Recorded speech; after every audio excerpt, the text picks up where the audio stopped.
Some say Chinese is one of the most difficult languages in the world, and learning it is almost impossible. So learning Chinese, the most difficult thing. 非常非常非常非常非常难. So I'm sort of tone deaf. I can't really hear them. I think the cultural mindset is the biggest complication for The us. grammar. 知吃思诗都很难 It's just complicated so much. Only because you're not learning it in the right way. Why not try Takeaway Chinese, where you can take some Chinese away and experience progress day by day. Takeaway Chinese, we will promise you a difference.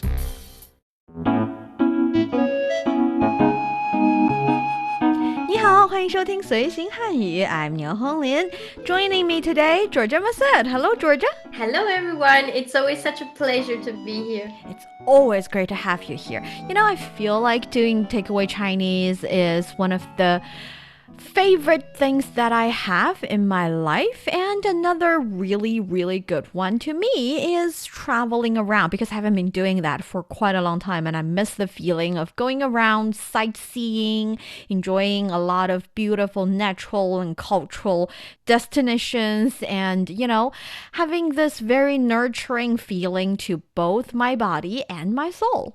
This is such a nice way to spend your time. It's especially, I feel like, a Sunday activity to either climb a mountain or have a very good walk that you're hesitant.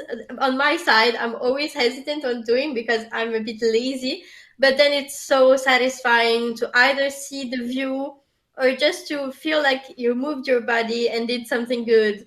Oh, definitely. I remember when I was a kid, for example, mountain climbing was something that I did quite a lot. I remember trying to recite a poem when I'm doing all the stairs on the mountain because there were too many stairs. And when you're doing that, you have to distress your mind from the tiredness that's gradually taking your strength away. And what I used to do is to sing or to try to recite a poem that I enjoy quite so much in my head. And I'll just, you know, climb the stairs or climb the mountains one stair at a time. And it was such a fun experience. Sometimes I would also conduct a little competition with whoever's in the same traveling group with me. Sometimes it's my parents, sometimes it's other, you know, fellow friends. And it's such a rewarding feeling. It actually is. To me, I had the real reward. I don't know if it was the same for you, but in Italy, when you climb a mountain, at the top of the mountain, there is a special restaurant. And in order for people to rest or to eat or just drink a coffee, and just the thought of the food waiting for me, that kept me going and kept me walking, and it's still doing that to this day. If I know that at the end of the walk there is a nice restaurant with nice mountain food with mushrooms and everything related, it makes it easier, very much easier. Oh, that is a really good point, and I would like to have that reward myself. And in Chinese, actually, mountain climbing has its own word. It's 爬山. 爬山. Yeah, so 爬 carries the meaning of climb, and 山 is mountain. And what's very interesting is that there is another word for it, that is 登山. 登山. Yeah, 登 carries also the meaning of climb. But the thing is, for me at least, 登山 is a little more professional than 爬山. For example, if you're only climbing this little hill adjacent to your city on the city skirt, or maybe it's just a little hill even in the city, I would use 爬山. But if you're climbing for example, Chūmíng, then you definitely use 登山. So 登山, in my head, is more professional. 登山. Oh, dongsheng. So can it be used for those persons who use like a very specific, who climb a lot of mountains, but also have special shoes, special ways of doing that, and it's kind of their hobby and they do it seriously? Oh, yes, that's my feeling as well. That is, if you're treating mountain climbing as a professional sport, or you have all the gears and everything, you can still use 爬山, but I would definitely choose 登山 instead. 登山.登山. So for our dear listeners, if you're interested in Chinese culture and you want to get a grip on the Chinese language, especially in the theme of mountain climbing, then today's show is for you. Stick with us for 30 minutes and you soon see the rewards. And for more fun Chinese learning, follow our Facebook page, Learn Chinese, to watch many fun videos and live streams. But now, let's provide you with some free Chinese for takeaway. 你爬过武夷山吗？说起来真是遗憾，我还没去过呢。我觉得你应该找机会去一次武夷山，感受一下那里秀美的自然风光。你说的对，听说当地的岩茶也非常出名，以后一定要尝尝。Apparently, the mountain we're climbing today is the Wuyi Mountain, Wǔyíshān. Have you heard of it? Oh, I actually haven't. And I have a thought. Is it very difficult to climb and extremely tall? Not entirely, depending on how you understand difficult to climb and tall. It's more the sense that it's very famous, it has a lot of natural resources, and also it's very beautiful, and it has a lot to offer instead of just really difficult to climb. But I think we can discuss about Wuyi Mountain a little bit later in the show. First, let's take a look at the sentence. 你爬过武夷山吗？ Have you climbed Wuyi Mountain before? 你 You 爬过 páguò, to climb. Have you experienced in the past the Yes. experience of climbing?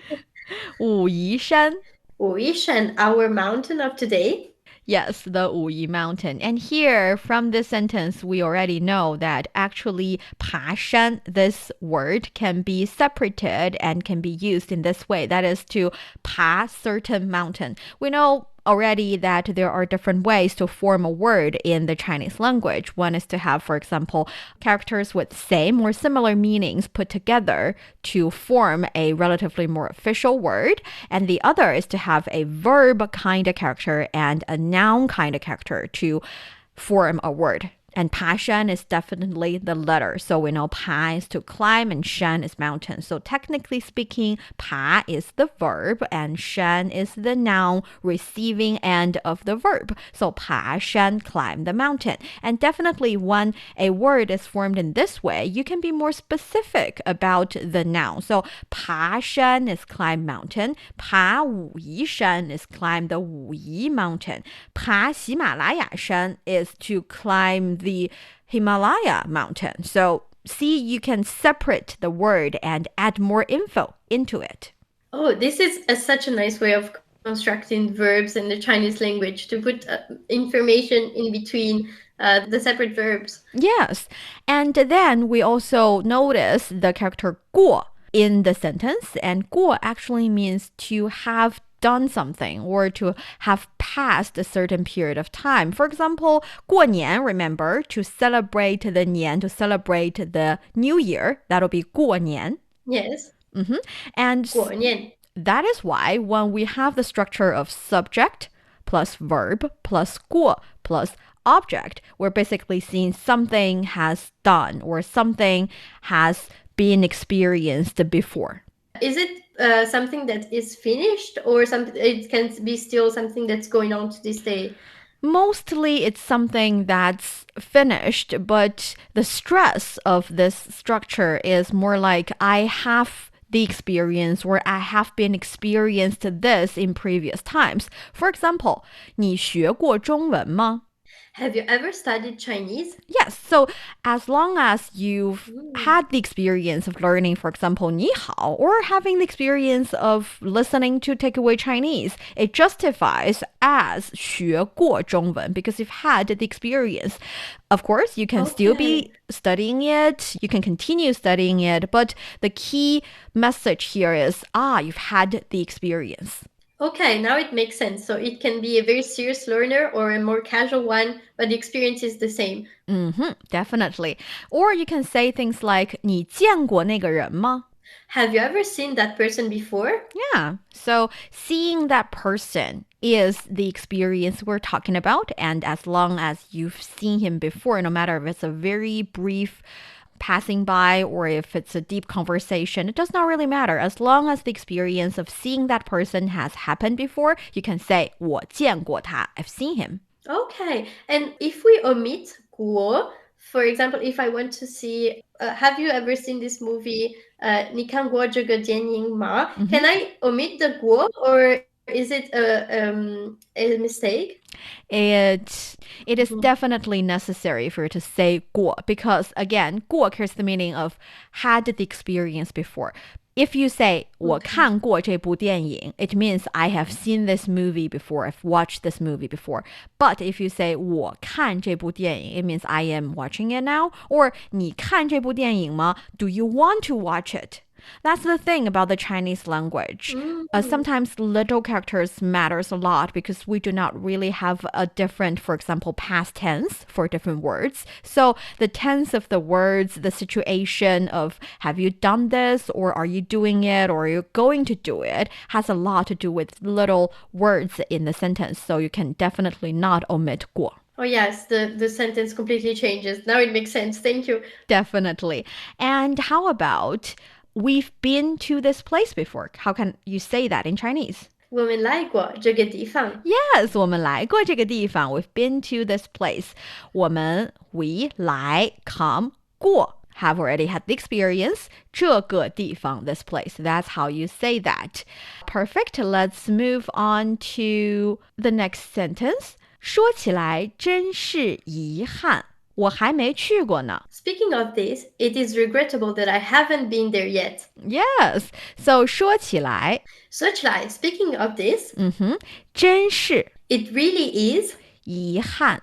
Regrettable, a pity. Yes. 遗憾 is exactly regrettable or a pity. You can say things like 真遗憾, what a pity, or 我很遗憾, I feel very regrettable, or it's such a pity. Oh, it can be used also, I regret doing this. That's interesting because if you want to say I regret doing this, there is another word, 后悔. 后悔. Yes, 后悔 basically means I hope I haven't done this. I regret doing this. Oh. And in Chinese, sometimes people would say that 后悔药. That is, 药 we know is medicine and a pill. And 后悔药 means the kind of medicine that you can take and you take back the things that you've done, the word that you've said. And definitely we know it does not exist. But we say, 真是没有地方买后悔药. There's no place that I can buy pills that can take back my regrets. So 后悔 actually is more precise if you want to say that, it's regrettable that I did this. Okay, 后悔. And then 我 I 还 still 没去过. Haven't been there, haven't had experience. Yes, not at the end of the sentence, showcasing that, it's a tone. It's the end of the sentence. And then, 我觉得你应该找机会去一次武夷山，感受一下那里秀美的自然风光。I think you should visit Wuyi Mountain someday and see its beautiful natural scenery. Yes, perfect. 我觉得 I think that 你 you 应该 yīnggāi should. Actually, it's a perfect translation, and it is an essential word that you should know in a conversational Chinese because using yīnggāi is quite common when you express the idea of should, ought to, and the structure is quite clear. It's subject plus yīnggāi plus the verb plus the object. For example, I can say things like 我应该给你多少钱? How much money should I give to you? Yeah, see, I 应该 should 给你 give you 多少 how much 钱 money. It's that simple. Yeah, it's very easy to understand and to grasp. Yes, very easy to use. And also in the Chinese concept or traditional Chinese medicine perspective, we believe that drinking hot water can be quite beneficial to people's health. That is why I can say 感冒的时候应该喝热水. You should drink hotter water when you have a cold. Definitely. I know it's not a common practice in the Western world, right? No, it's not, but it's a funny thing I've seen on the internet where in the Chinese culture, water is treated as something that it's treated as something that cures every illness. Oh, definitely. And 多喝热水, more drinking hot water is almost a phrase or a slang or a popular saying in the Chinese internet. Sometimes a little bit ironic. If you say, 多喝热水, drink more hot water, people would conceive that as that you're not paying attention or giving a real caring suggestion, but only to give someone a cliche as a suggestion. But definitely, you know the importance of hot water in the Chinese concept. In the meantime, how to say you should come to the office tomorrow at 8:30. 明天你应该8点半来公司。 See, perfect. 明天 that's tomorrow. 你 that's the subject. You 应该 should 8点半 8:30来公司 come to the office. So tomorrow you should 8:30 come to the office. Exact. 明天你应该8点半来公司。 So can I ask you, is 应该 softer? Is not you should, but it would be nice if you could come to the office at 8:30. Well, I feel that 应该 is quite direct. It's not that soft. Okay, so you have to, but must. Yeah, I think it's softer than must. And it's stronger than it is good if you could. So Okay, yeah, you should, you ought to. 找机会. 找机会 to search the opportunity. Yes, to find an opportunity. And in Chinese, actually, it's interesting because we often say seize the opportunity because opportunity is something that you grasp instead of something that you can find. But in the Chinese concept, you can definitely find the opportunity or create the opportunity. So here, 找机会, find the opportunity. You can also say 创造机会, create the opportunity. This is nice. And to go look for the opportunities. I think it's a nice way of saying that. 去一次. To go one time. Yes, to visit one time. 武夷山, that is the mountain of this episode, Wuyi Mountain. And 感受. 感受, to feel. 一下. A little bit. A little bit. So we use this do something a little bit quite so much in Chinese. I feel like it's more like softening the tone. So you should feel a little. Yes, because I don't want to push you into feeling too much of it, but I suggest you to feel it also, softening the tone. And then 那里. There. 秀美. Elegant. Elegant. 秀 carries the meaning of elegant, and 美 is beautiful. So 秀美的自然风光. 自然风光, the nature, the beautiful natural scenery. Yes. So 自然 we know is natural, and 风光 is scenery, and sights, 自然风光, the natural scenery, the natural beauty. 你说的对。听说当地的岩茶也非常出名，以后一定要尝尝。 You're right. I heard that the local rock tea is also quite famous. I must try it in the future. 你说的对。You're right. You said the right thing. Yes. 当地。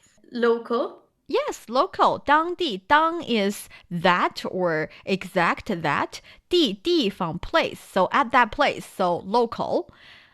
岩茶。Yánchá, rock tea. Rock tea. 岩 carries the meaning of 岩石, rock, and tea, 茶, 岩茶, rock tea. Yánchá. When I first read about rock tea, I was a little dubious, but then I saw it wasn't made of rocks. No. I think it's just the name of the tea, and there are different types when it comes to naming of local product. And yeah, it's not made of rock. It just is something that's, has something to do with rock. We'll talk about it later. So, 岩茶 rock tea. 也 Also. 非常 Very. 出名 chūmíng, famous, well-known. Well-known, famous. 出 we know is out. 名 is name. So if your name get out of your house, your village, your city, your country, if your name is out there, then definitely you're very well-known. It's such a nice way and straightforward of saying famous. Yes, I'm glad you feel that way. And then we have 以后. 以后, after, in the future. Yes, 一定. For sure. Yes, 要. I will, to will. Yes, 尝尝. 尝尝, have a taste. Have a taste. So, what is another way of saying have a taste? Is it just 尝 also? Not exactly. You can try using the structure that has been used in today's conversation. 尝一尝尝一尝, definitely.